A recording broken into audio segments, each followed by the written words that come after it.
I have these ideas. I'm imaginative. Then sometimes I share these ideas with Sigrid, my wife, and she says, not good to turn into reality. Now, why are you laughing?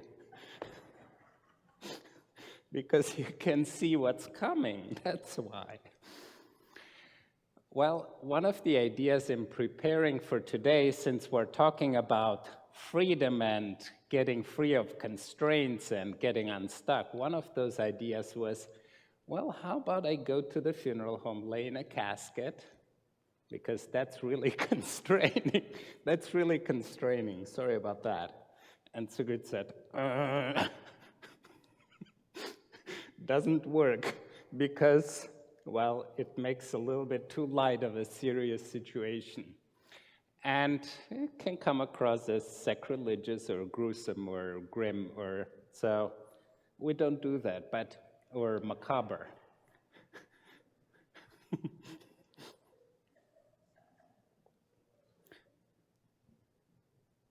I see you will be stuck with that. Good. Well, the next idea I had, since we're talking about constraints and being locked up and being like in a corset confined, was how about we go to the Snyder County prison, and I start shaking on the fence, and she takes a picture of me. She said, not good.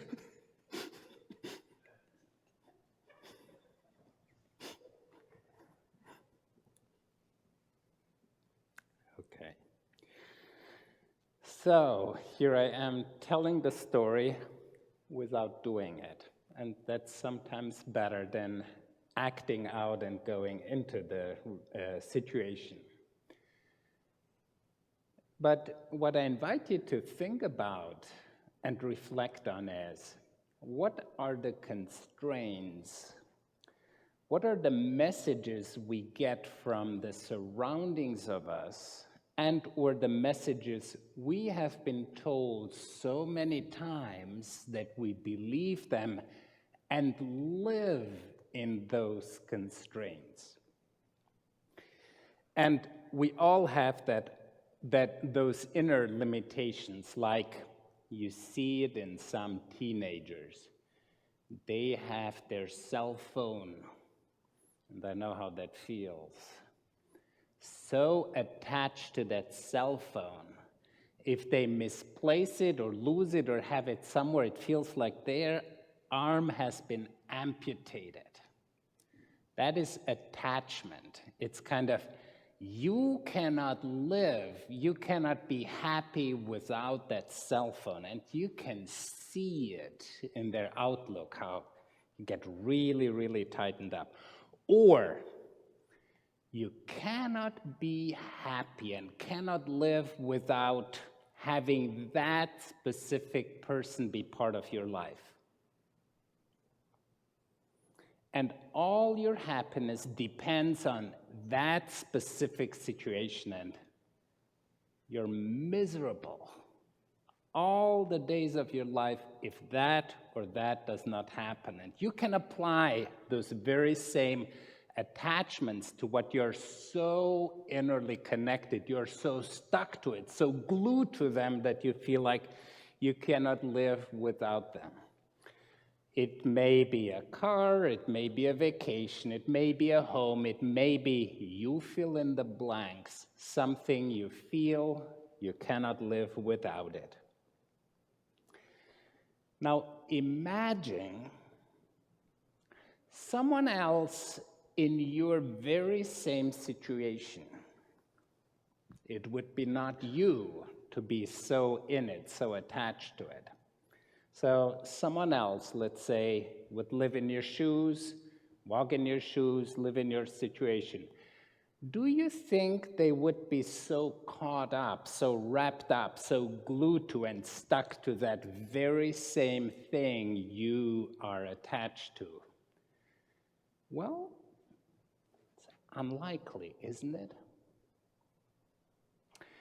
Sometimes I look at this young fellow here at our farmer's market, and he's with a Mennonite family, and this is my imagination. He probably doesn't have electricity at home, no TV, no cell phone, and there's some radiance, some beauty in him. It's almost like, wow, his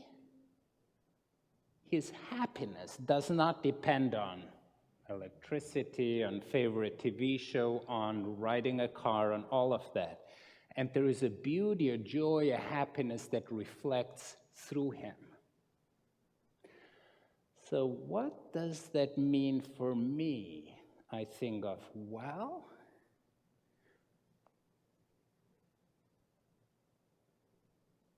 am I relying too much on that stuff that I'm so attached to and hope I will not lose to feel relaxed and happy? Or wouldn't I be able to be all relaxed and happy without the stuff, which means without the attachments, without thinking like, I need that, I crave that, I'm so addicted to it, I cannot live without it.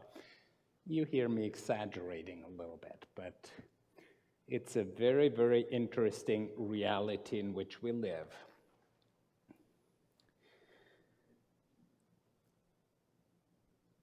You think someone in prison, pretty much everything, freedom and so on, is taken from them.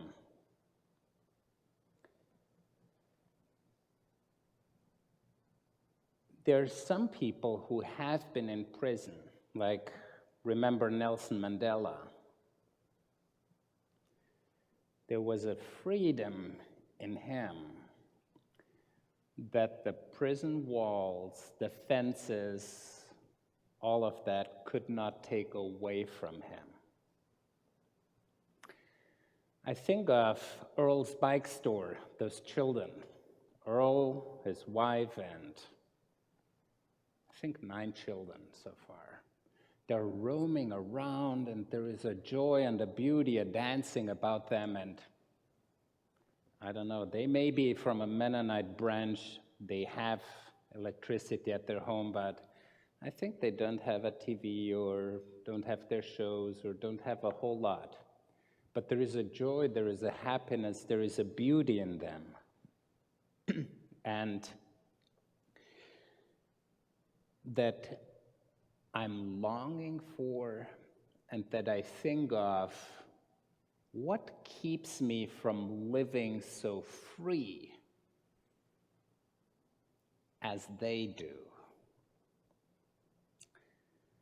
Viktor Frankl did research in some of the most dire situations, actually in a concentration camp. And he found out that you can take everything from a person, literally everything from a person, but you cannot take their humanity from them.